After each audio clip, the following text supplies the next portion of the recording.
자, 여러분 안녕하세요. 오늘도 목사님 궁금해요? 이승현 목사입니다. 우리 성도님들이 살아가면서 느끼는 여러 가지 궁금증을 가지고 목사님에게 묻는 그러한 귀한 프로입니다. 자, 오늘도 변함없이 여러분들의 궁금증을 가지고 오늘 카메라를 켰는데요. 오늘의 질문은 과연 뭐냐? 목사님, 기독교에 대해서 비판적이고 적대적인 사람들이 주변에 있는데요. 그 사람들하고 같이 대화를 해야 하나요? 라는 질문입니다. 자, 어떠한 비판과 어떠한 적대적인 상황 가운데서도 복음을 증거하실 것 같은 우리 귀한 류영열 목사님 모셨습니다. 안녕하세요. 목사님 안녕하세요. 안녕하세요. 네. 와. 정말 중요한 주제고 네. 오늘 우리 아주 감다운해서 네. 차분하게 대화해야 되겠습니다. 열받지 말고. 맞습니다, 네. 목사님. 정말 요즘은 맞아요. 이 질문에서 벗어날 수 있는 사람이 한 명도 없을 거라고 맞습니다. 생각합니다. 예. 네, 목사님 그래서 오늘 답변 잘 또 부탁드립니다. 그러겠습니다. 목사님, 오늘 첫 번째 질문은 이 질문을 좀 던지고 싶은데요.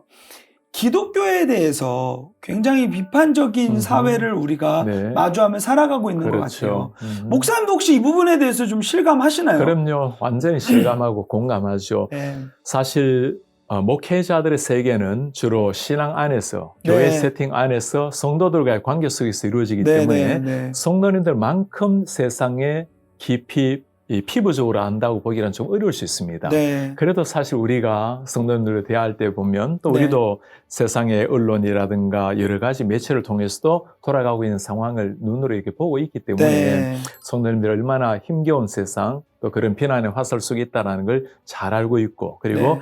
시대적으로 보더라도 참 오늘날처럼 기독교가 비난의 화살을 받는 시대가 없었을 것처럼 네. 그렇게 많이 차가운 네. 얼굴을 차가운 시선을 받아야 되고 그게 사실 현실입니다. 그죠? 네. 그런데 이런 걸 생각할 때 이렇게 조금 생각의 전환이 일어났으면 좋겠어요. 목사님. 네.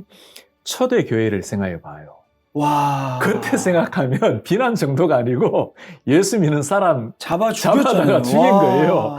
바울 생각해 보세요. 네. 예수 믿는 사람 공격하고 잡아 죽이고 그렇게 생각하면 중세 예수님 바르게 믿는 것 때문에 잡혀가 죽고 네. 우리 한국 마찬가지입니다. 맞습니다. 수많은 순교 사람들 들어왔을 때 예수 믿는다고 집에서 쫓겨나기도 하고 뭐 지금도 일어나고 있잖아요. 그죠? 네, 그래서 네. 야 정말 오늘날처럼 비난받는 시대가 없다라는 말도 맞고 네. 그만큼 이제는 탈기독교 시대 굉장히 달라졌습니다. 그죠? 그러나 그것 때문에 우리가 움츠리지 말아야 되는 것은 네. 이게 끊임없는 사탄과의 전쟁이 일어나고 있잖아요. 그죠? 네, 네, 그래서 네. 이게 오늘날 심하다 하더라도 오늘날뿐만이 아니고 와. 하나님의 세계와 악의 세계가 있기 때문에 영적 네. 전쟁성에 우리가 있다. 그렇게 생각하면 좀 여유 있게 현상을 볼 수 있을 것 같아요. 목사님 너무 감사하네요. 이 관점의 전환을 이루어 주신다는 네. 게 너무 감사해요. 목사님, 제가 목사님 좀 답변을 듣고 나니까 초대교회에 대해서 공부를 할 때 네, 핍박이 있던 자리에는 늘 부흥이 있었다는 얘기를 맞습니다. 했거든요. 예. 그러면 오늘날 이 시대도 예. 정말 핍박이 거센, 네. 비판이 거센 이 시대 가운데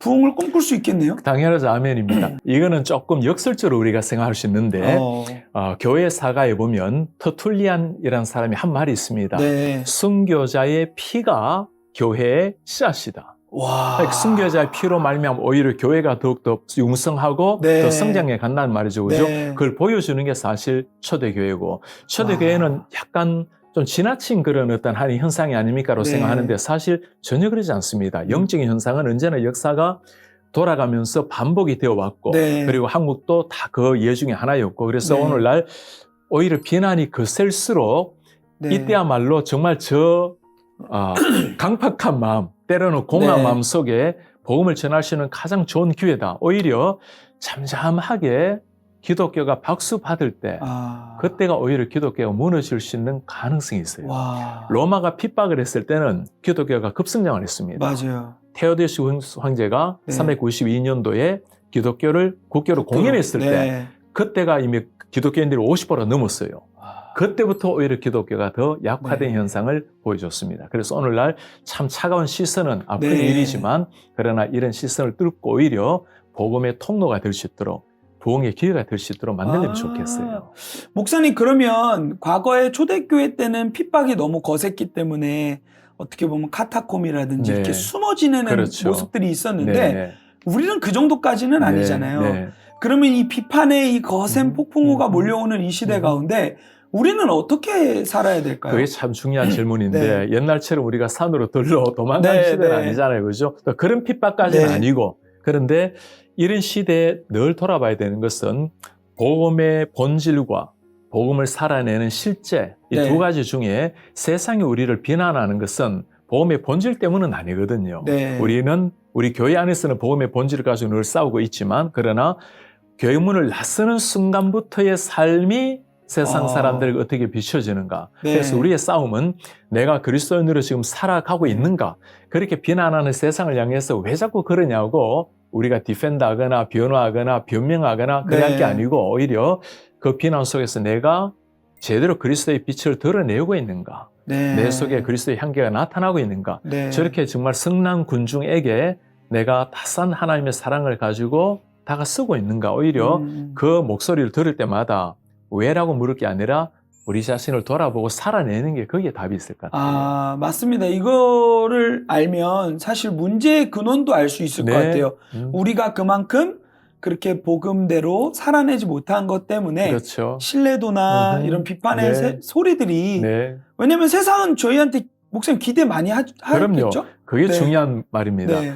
기대하지 않으면 비판 없어요. 네, 관심도 네, 없어요. 네, 네. 정말 기대가 높을수록 네. 오히려 도덕적인 잣대라든가 또는 교회의 역할이라든가 정말 기대하니까 그런 반응이 일어나는 네. 거지. 그래서 그럴수록 오히려 더 이때야말로 관심을 보여줄 때가 우리가 뭔가를 해야 될 때다. 네. 그렇게 좋게 반응하면 좋을 것 같아요. 맞습니다, 목사님. 그러면 목사님, 이런 실제적인 질문을 좀 들어가면 좋겠는데, 성도님들 중에 가정에서건 직장에서건 학교에서건 속한 영역에서 네.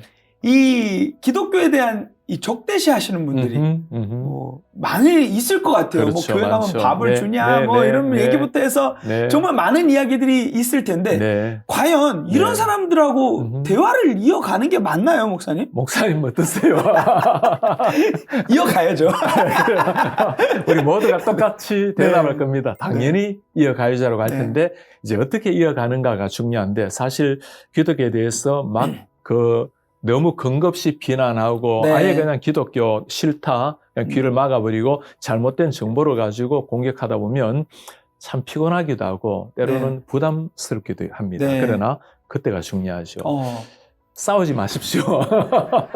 너무 기독교를 변하려고 네. 말로 싸울 게 아니고 맞아요. 이분들에게는 정중한 태도로 살아내는 것 그리고 필요하다면 겸손하게 당신 생각이 잘못되었고 이렇게 할 게 아니고 네. 우리 그리스도인들이 믿고 있는 것이 무엇이며 그것을 가지고 살아내는 삶 속에서 할 수만 있다면 말씀을 잘 보여줄 수 있는 자신의 변화된 스토리. 네. 그래서 그분들을 막 뜯어 고치려고 네. 싸우다 보면 그 대화가 평소 나가지 이렇게 교집합이 나오지 않거든요. 네네네. 그래서 그냥 차분한 마음으로 품는 마음으로 따스하게 대화하면 좋겠어요. 아, 맞습니다, 목사님. 그러면 이런 분들이 대부분의 특징들이 좀 비슷한 것 같아요. 네.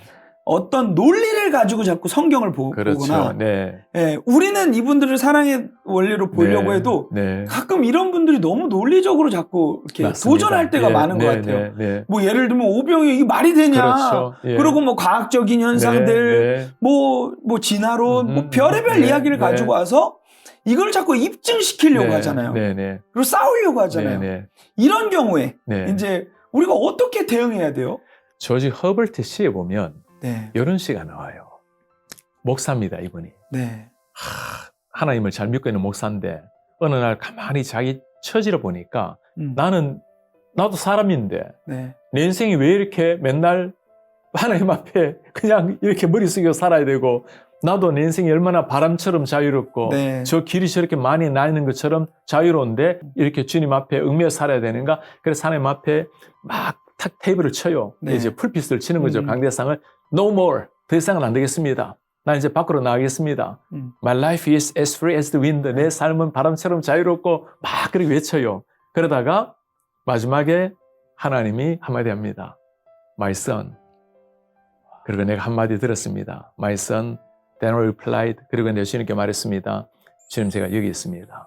그러니까 논리적으로 주님 앞에 막 설득하려고 들고 막 싸우려고 들었는데 마지막에 하나님이 찾아온 길은 논리가 아니고 그냥 네 아들하고 끝이 났어요. 네. 욥기를 가만히 보면 욥이 새 친구들도 그렇고 엘리도 그렇고 논리적으로 막 싸우려 하잖아. 네. 욥도 하나님 앞에 하나님 이건 아니잖아요. 네, 네. 논리적으로 하나님 앞에 따진 하나님 계시면 말해보라고. 근데 하나님이 마지막에 준 답은 뭡니까? 네가 천지창조할 때 너 어디 있었느냐. 그러니까 하나님이라는 걸 보여주는 것뿐이지 논리적인 질문에 막 논리적으로 응수하고 응대하고 그러다 보면 그게 답이 나오는 게 아니고 논리적으로 그 사람이 답을 얻는다고 변화가 일어날까요? 잘 안 맞아요. 일어나요. 그죠? 맞아요. 그런 지성의 어떤 그런가라고 뭐 고개를 끄덕일지는 모르겠어요. 네. 그러나 예를 들어서 나사의 사람들 보라고 그 최고 우주 과학자들의 90%가 예수님을 믿고 있고 맞아요. 정건모 장관님 세계 최고 학자인데 그분이 장로님이시고 와. 그런 얘기 때문에 사람이 조금 이제 하나의 예를 들 수는 있겠지만 네네네. 그 때문에 바뀌는 건 아닙니다. 맞아요. 그래서 오히려 네. 하나님의 사랑을 잘 이야기하고 네. 예수님의 그 사랑, 우리를 위해서 주님 사랑하신 그 사랑 그런 것들을 차라리 말로든지 네. 아니면 삶으로 보여주는 게 논리를 이기는 것은 비논리입니다. 네. 성경에는 하나님의 많은 것은 논리를 넘어서는 사랑이죠. 그죠? 맞아요. 오히려 그게 답 같아요. 맞습니다, 목사님. 정말 이 부분에 대해서 너무도 정말 고민이 많아요, 목사님. 지피지기 백전백승이라는 말이 있는데, 네. 물론 그분들은 적은 아니지만, 네. 이제 그분들에 대한 이해가 있으면 이걸 좀 품기가 좋을 것 같다는 그렇죠. 생각이 드는데요. 네네. 우리 그리스도인들하고 일반 이렇게 적대적인 사람들하고 제가 볼 때는 뭔가 다른 부분이 있기 그렇죠. 때문에 이런 싸움이 이루어지는 것 같아요. 맞습니다. 네. 정확하게 바로 그 지점 네. 때문인데 다른 게 뭔가 다른 게라고 했는데 그 다른 게 뭐겠습니까? 출발점이 다른 거예요. 그죠? 네. 일반 사람들은 본인의 이성, 본인이 지금까지 네. 가져온 자신의 모든 축적된 네. 정보, 지혜, 삶의 철학 가지고 이야기하는 거고 네. 우리의 시작은 좀 부족하더라도 성경입니다. 네. 하나님이라는 신적 기반 속에 대화를 나누고 네. 내일로 말하면 두 개가 그냥 평행선으로 가는 거예요. 아무리 이걸 가지고 서로 이야기한들 교집합이 일어날 수가 있는가? 그쵸. 구원의 역사가 네. 일어나지 않고는 이게 일어날 그쵸. 수 없는 겁니다. 마음도 그렇죠? 없고 그렇게 그럼요. 하고 그렇죠. 싶은데. 그거는 다만 우리가 해야 될 노력이 있다면 너 이건 틀렸고 너 이건 틀렸고는 피해야 되고 네네네. 기독교가 믿고 있는 신앙이 무엇이며 우리가 따르고 있는 주님이 어떤 주님이시며 네. 성이 어떻다는 걸 그냥 차라리 조용조용 아주 정중하게 설명할 필요는 있겠죠. 그러다 보면 하나님께서 어느 순간 클릭이 되어서 네. 변화가 일어날 수도 있겠고 네네. 타 종교 영역도 마찬가지입니다. 그건 잘못됐고 저건 잘못됐고 그런 얘기 할 필요 없어요. 네. 우리의 옳은 것 성경이 무엇이라는 걸 잘 보여주면 하나님이 역사하시면 일어날 역사입니다. 네, 맞습니다, 목사님. 그러면 이 출발선이 다른 것 때문에 여러 가지 세계관적인 차이가 네. 있을 텐데 이 부분을 저희가 조금 더 공부하고 싶다. 그러면은 좀 도움이 될 만한 뭐 내용들이 있을까요? 그렇죠. 네. 세계관, 기독교 세계관을 다루는 책들은 굉장히 많이 있습니다. 네. 프란시스 셰퍼 같은 경우에 보면 네. 이런 책을 많이 썼어요. 그런 책을 보면 대부분 하는 이야기가 이런 겁니다. 선을 하나 그어놓고 이 선의 아래에 있는 것은 이성이 주도하는 세상, 그 선 위에 있는 것은 계시가 주도하는 세상. 네. 그러니까 그 선 아래에 있는 이성의 세계에서는 아무리 우리가 이 시스템 속에서 네. 아무리 생각해도 선 위의 계시의 세계를 알 수가 없는 거예요. 네. 이 안에서 이루어지는. 그래서 그렇죠. 이걸 closed system, 닫혀있는 세상 속에서 있는 철학 속에 있는 사람들. 우리는 하나님 은혜로 그 선 위에 네. 계시의 영역에 있는 사람이죠. 그래서 그렇게 사람들을 이해하면 이분은 이 선 아래 있기 때문에 그걸 우리가 폄하하는 게 아니고 그냥 아직까지 영적인 세계 속에서는 닫혀있는 사람이기 때문에 네. 당연히 이렇게 나올 수밖에 없다라고 이해하면 이해하게 됩니다. 그런데 하나님께서 하실 때가 있어요. 제가 예전에 88 올림픽 때 네. 같이 제가 그때 통역관 생활을 했었는데 네. 같이 한 동료가 있었는데 네. 너무너무 기독교에 대해서 비판하고 그냥 싫어해요. 네네. 참 부담스러웠던 친구입니다. 그러다가 세월이 많이 흘렀어요. 제가 이제 대학을 마치고 신학 대학원에 들어가서 네. 어느 장학단체 제가 갈 일이 있었는데 가서 기독교 장학단체입니다. 문을 열고 들어가는데 기독교 장학단체. 기독교 장학단체인데 네네네. 그분이 앉아 있는 거예요. 와. 나도 놀랬지만 누가 더 놀랐겠어.